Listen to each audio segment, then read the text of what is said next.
বাংলাদেশ জাতীয়তাবাদী মুক্তিযোদ্ধা দল আয়োজিত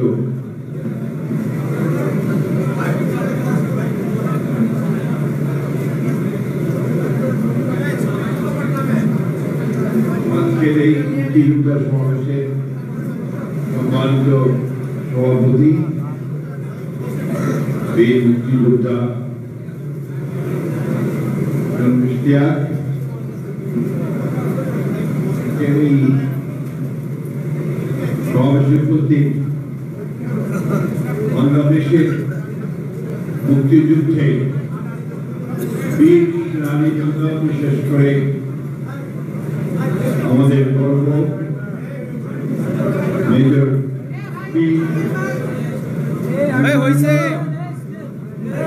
বাংলাদেশের প্রত্যন্ত থেকে আগত বীর মুক্তিযোদ্ধা ভাইয়েরা, আসসালামু আলাইকুম। আমরা এখন অনেক বয়সের ভারে আটকা, যারা 1971 সালে মুক্তিযুদ্ধ করেছি, আমি আপনাদেরকে অনুরোধ করবো সবাইকে, সাংবাদিক ভাইদের দয়া করে একটু নিরাপত্তা পালন করবেন। এই যে প্লিজ এইভাবে কথা বলা যায় না ভাই।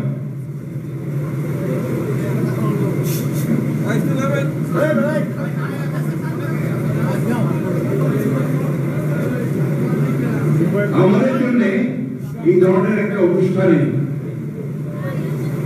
দীর্ঘক্ষণ কথা শোনা একটা সমস্যার ব্যাপার হয়ে যায়, আর তারপরে আমাদের জন্য আমাদের কথা বলা, শরীরের বিভিন্ন সমস্যার আক্রান্ত হয়ে গেছি, ব্যাধিতে আক্রান্ত হয়েছি, আমাদের জন্য একটু কষ্টকরই হয়।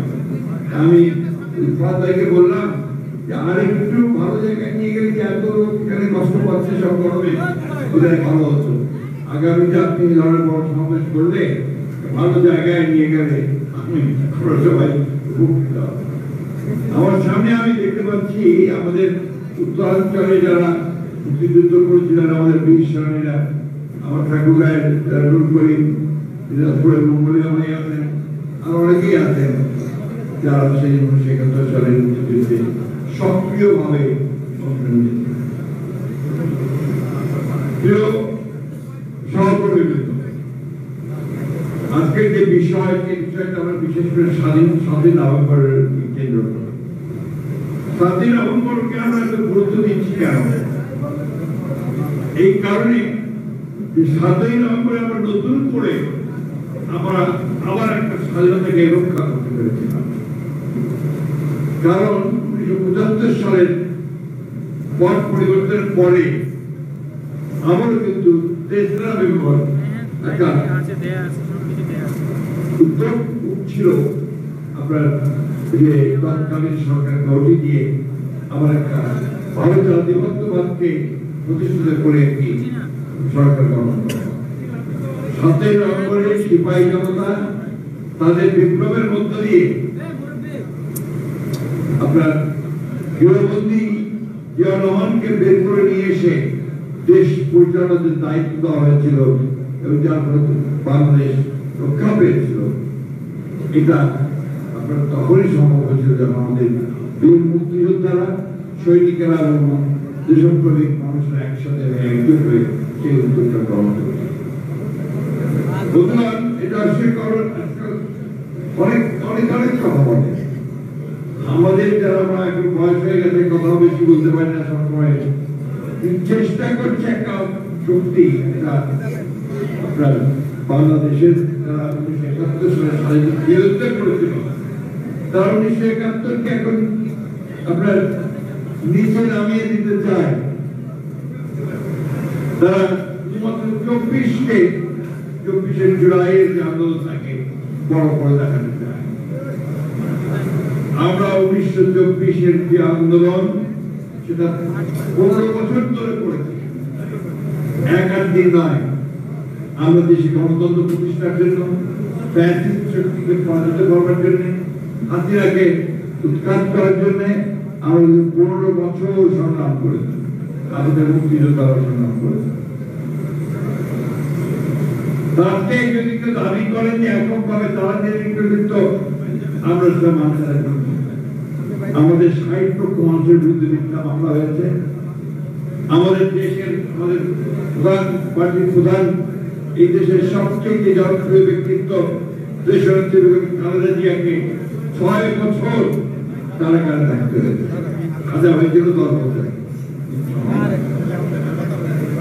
আমাদের যত সিনিয়র নেতৃবৃন্দ আছেন বিএনপির, এমন একজন ব্যক্তি নাই, হাফিজ ভাই সহ তখন সহ, যাদের এখানে শত শত মামলা ছিল না। আমাদের ভাইয়ের ৪৪০টা মামলা ছিল। সেই একটা অবস্থান যুদ্ধ করেছি, সংগ্রাম করেছি। আমাদের ইতিহাস ভাই সহ ১৭০০ মানুষের খুন করে দেওয়া হয়, ২০,০০০ মানুষকে খুন করা হয়, একটা ম্যাসিবাদী দানবীয় রাষ্ট্র কায়েম করা হয়েছিল। সেটা আমরা সেটা যদি লড়াই করি। আজকে এখানে বিভক্তি আমরা আনতে চাই না, কিন্তু অত্যন্ত পরিকল্পিতভাবে কিছু কিছু শক্তি, কিছু কিছু মানুষ এখানে বিভক্তি আনতে চায়। ১৯৭১ সালকে যারা ঘুরিয়ে দিতে চায়, তাদের লক্ষ্য একটাই, তারা ১৯৭১কে অস্বীকার করতে চায়। এবং আমরা যে বাংলাদেশে একটা স্বাধীন সার্বভৌম রাষ্ট্র হয়েছি, লড়াই করে যুদ্ধের মধ্য দিয়ে, আমাদের নেতা শহীদ জিয়া রহমানের ঘোষণার মধ্য দিয়ে, সেটাকে তারা অস্বীকার। আমরা এই ব্যাপারে খুব পরিষ্কার করে বলতে চাই, ১৯৭১ সালকে ঘুরিয়ে দেওয়ার কোনো অবকাশ নেই। কারণ ওটাই হচ্ছে আমাদের জন্মের ঠিকানা। এই দেশে এই ভূখণ্ড স্বাধীন দেশ হিসেবে বদলে, এটা আমাদের মনে রাখতে হবে। ১৯৭১ আমাদের অস্তিত্বের কথা, আমাদের পরিচিতির কথা, আমাদের স্বাতন্ত্র্যের কথা।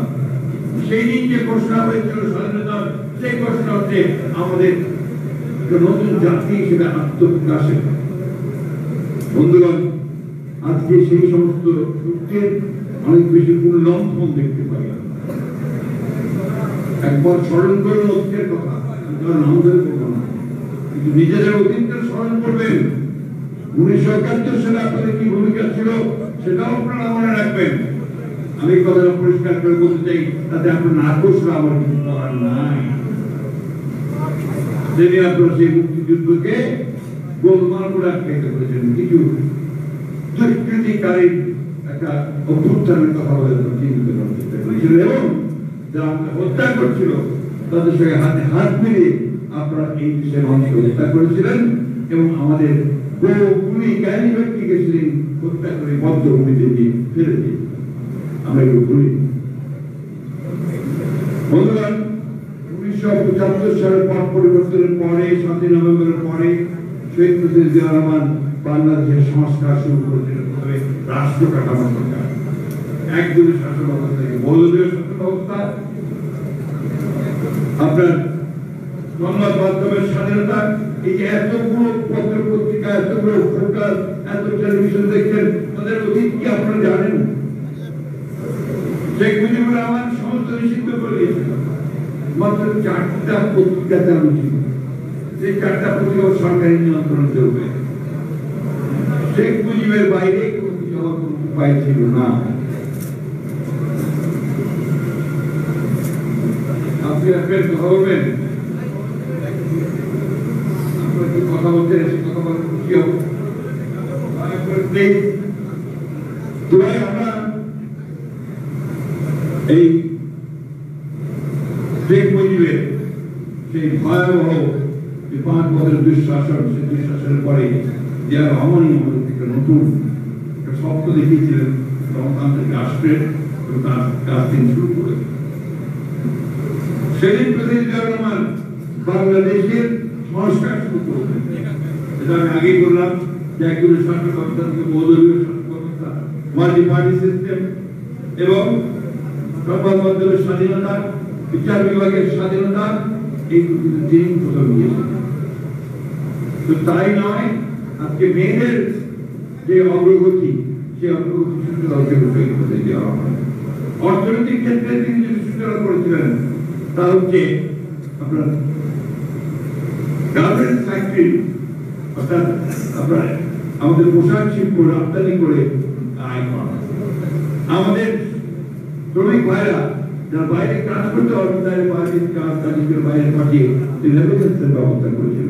এটাই বাংলাদেশের কিন্তু মূল জায়গা।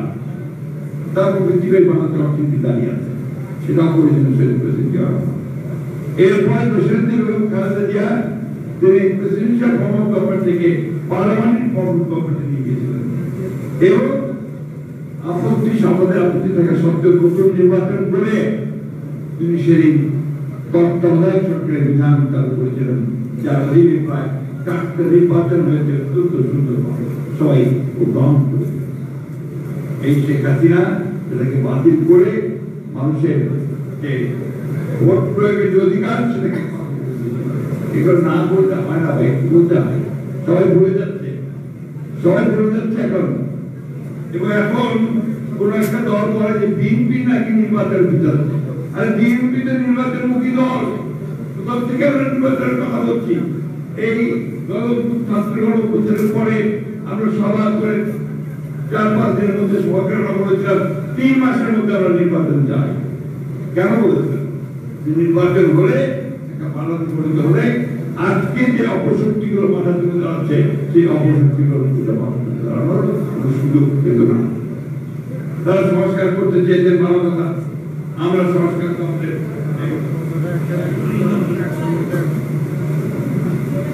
আপনাদের সংস্কার জন্য আমাদের 31 দফা জনাব তারেক সাহেব 2022 সালে যে জগতের সামনে তুলে ধরেছিলেন, কি মনে আছে আপনাদের?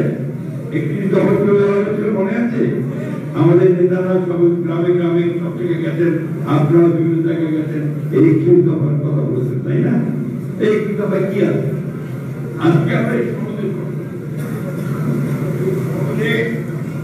যতগুলো পাস করেছেন সব তো আমার 31 দফায় আছে। আপনারা বলেন যে আমরা সংস্কার চাই না, আমরাই তো সংস্কার করছি সবার আগে। সেই সংস্কার আমরা করতে চাই, কিন্তু আপনারা যেভাবে জনগণকে বিভ্রান্ত করে, জনগণকে বোকা বানিয়ে এই সংস্কার করতে চান, সেটা অবশ্যই আমাদেরকে জনগণের সামনে তুলে ধরতে হবে। এই যে সনদ আমরা পাস করেছি, আপনার মনে আছে, পার্লামেন্টের সামনে বৃষ্টি হচ্ছিল, ছাতা ধরে পাস করেছি, সই করেছি না? ওইখানে আমরা যে বিষয়গুলো সই করেছি সেখানে আমরা কথা হয়েছিল যে সব রাজনৈতিক দল যেগুলোতে একমত সেগুলো সব সই হয়ে গেল। এমনকি যে সমস্ত বিষয়গুলোতে রাজনৈতিক দলগুলো একমত হবে না, তারা আপত্তি দেবে, সেটাকে বলে নোট অফ ডিসেন্ট। সেই নোট অফ ডিসেন্ট লিপিবদ্ধ করা হবে এবং সেটা এখানে রাখা হবে, দেখা হয়েছে, এটা আমরা সই করেছি। আর এখন যেটা উত্থাপন করলেন প্রধানমন্ত্রীর কাছে, সেখানে ওই নোট অফ ডিসেন্টের কোনো কথাই নাই। আমাদের এই কথাগুলো বেমানুষ চলবে, তারা আবার নতুন করে কিছু ভিডিও ওখানে নিয়ে এসেছে। এটা অন্যায়, এটা জনগণের সঙ্গে এটা একটা নিঃসন্দেহে প্রতারণামূলক কাজ। তারপরে যদি দেখেন একটা দায়িত্বশীল রাজনৈতিক দল হিসেবে আমরা প্রেস কনফারেন্স করে বলছি, আমরা রাস্তায় যাইনি, আমরা রাস্তায় দাঁড়িয়ে কোনো প্রতিবাদ করিনি, আমরা প্রধানমন্ত্রীর বাড়ির উপরে ঘেরাও করিনি, বা আপনার নির্বাচন কমিশনের ঘেরাও করিনি। একটি রাজনৈতিক দল তারা একটা জোট বানিয়ে আমার সাথে করছে, তারা বিভিন্ন ভাবে আপনার এই সরকারকে তারা বাধ্য করতে চায় যে তাদের কথা শুনতে হবে। আমাদের কথা পরিষ্কার, আমরা যেটা সই করেছি সেটা অবশ্যই আমরা সেটা দায় দায়িত্ব গ্রহণ করব, কিন্তু যেটা আমরা সই করিনি সেটা দায় দায়িত্ব আমরা গ্রহণ করবো না। আমরা চাই যে এই বিষয়গুলো একটু আলোচনার মাধ্যমে সমাধান করা হোক। নির্বাচন যেটা ঘোষণা করেছেন 2026 সালের ফেব্রুয়ারি মাসে, তখনই নির্বাচন হতে হবে। বিয়ার হবে কি হবে না ওটা আগামী পার্লামেন্ট সিদ্ধান্ত নেবে। গণভোটের কথা বলেছে, আমরা রাজি হয়েছি, ঠিক আছে, প্রয়োজন ছিল না, গণভোটের কোনো প্রয়োজন ছিল না, তারপর আমরা রাজি হয়েছি যে ঠিক আছে, ওর কি বলছে ঠিক আছে, আমরা করি। আমরা বলছি যে নির্বাচনের দিনই গণভোট করতে হবে, কারণ আমরা আরো গণভোট করতে হলে আরো খরচ বেড়ে যাবে, প্রায় 1000 কোটি টাকার উপরে সেই খরচ হবে। নির্বাচনে দুটো ব্যালট থাকবে, একটি ব্যালটে গণভোটের কথা থাকবে, আর একটি ব্যালটে আপনার নির্বাচন সংসদের নির্বাচন হবে। সুন্দর কথা।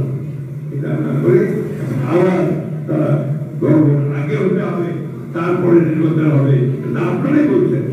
আমরা তো নির্বাচন পেছনের কথা একবার বলিনি, আমরা বারবার বলছি যে নির্বাচনটা অতি দ্রুত করতে হবে। এই কথা বলে মানুষকে মিথ্যা কথা বলে প্রতারণা করবেন না। কাগজে দেখলাম আমাদের সৌর্য বন্ধুগণ তাহের সাহেব এই তার এলাকায় আমাদেরকে দোষারোপ করতেন যে আমরা নাকি নির্বাচন কে বাধা নেই। এখন পর্যন্ত নির্বাচনকে যতটা বাধা সৃষ্টি করতেন আপনারা করেছেন। আপনার পিয়ারের দাবি নিয়ে এসেছেন, আলোচনা ছিল না, এই কথা লক্ষ্য করেছেন, জোট পাকিয়ে রাস্তার মধ্যে আন্দোলন করছেন এবং ধমক দিচ্ছেন আজকেই যাবে, তাহলে আমরা নির্বাচন হতে যাব। এটাতে মানুষকে বোকা বলতে চাই না। আমি তো একটা কথা বলতে চাই ভাই, যে অত্যন্ত কঠিন একটা সময় আমরা পার। এই সময়টা আমাদের জন্য একটা পরীক্ষা, এখানে কতটা ধৈর্য ধরে আমরা এই সময়টা পার করতে পারি, নির্বাচনটা করতে পারি। এখানে বিভিন্ন শক্তি প্রধান উপদেষ্টা নিজেই বলছেন যে কোনো সময় হামলা হতে পারে। পরিষ্কার করে বলা উচিত ছিল আমরা প্রত্যেকে আজকে কারা করছি, বলা উচিত ছিল যাতে প্রস্তুত আছে যে কোনো হামলা প্রতিরোধ করতে। বন্ধুগণ, এই কথাগুলো আমরা এই জন্য বলছি যে হামলা আমরা ভয় দেখি যে মানুষকে কখনো পরাজিত করা যায় না। খুব পরিষ্কার করে বলতে চাই, এই দেশের মানুষ গণতন্ত্র চায়, গণতান্ত্রিক ব্যবস্থা চায়। আর একটা জিনিস পরিষ্কার বলতে চাই, আজকে ভারতে বসে হাসিনা বিভিন্ন মিডিয়াকে ইন্টারভিউ দিচ্ছেন, একবারে জন্য তিনি কোন সূচনা পর্যন্ত প্রকাশ করেনি। তাকে সাংবাদিকরা জিজ্ঞেস করেছিল তুমি কি আপত্তি চাইবে, মাফ চাইবে জন্য তোমার কর্মকাণ্ডের জন্য, যদি না তোমার আপত্তি চাইবে। সেই মহিলা, সেই ব্যক্তি আজকে অপপ্রচার চালাচ্ছে ভারতে বসে। ভারত সরকারকে খুব পরিষ্কার করে বলতে চাই, জালদিনাকে আপনারা বাংলাদেশে ফেরত দিন এবং তার যেখানে বাংলাদেশের আইনে যে বিচারের মুখোমুখি থাকতে হবে সেই বিচারের মুখোমুখি করার ব্যবস্থা করে দিন। সব সময় বাংলাদেশের বিরোধিতা করবেন না, মানুষের বিরোধিতা করবেন না, বাংলাদেশের মানুষ সেটা মেনে নেবেন না। আমি শেষ করতে চাই এই কথা বলে, বন্ধুগণ আপনার সবাই মুক্তিযোদ্ধা, লড়াই করে যুদ্ধ করে দেশ স্বাধীন করছে, তো সেই জন্য এই দেশ টিকে আছে। আজকে যে যাই করুন কথা আপনাদের যুদ্ধই ছিল এই দেশের মূল প্রতিষ্ঠার মূল কথা। ওরা এই দেশের উপর দায়িত্ব আপনাদের। আজকে যে সমস্ত শত্রুরা দেশকে ধ্বংস করবার জন্য, দেশের মানুষকে বিরোধী করার জন্য বিভিন্ন চক্রান্ত করার চেষ্টা করছে, আমরা জনগণকে সঙ্গে দিয়ে শহীদ প্রেসিডেন্ট আমাদের সমস্ত চক্রান্তকে ব্যর্থ করে দেবো ইনশাআল্লাহ। দেশে গণতন্ত্র প্রতিষ্ঠা করবো ইনশাআল্লাহ। এই কথা বলে আপনাদের সকলের সুস্বাস্থ্য কামনা করে আমি শেষ করছি। জিন্দাবাদ, বাংলাদেশ জাতীয় দল।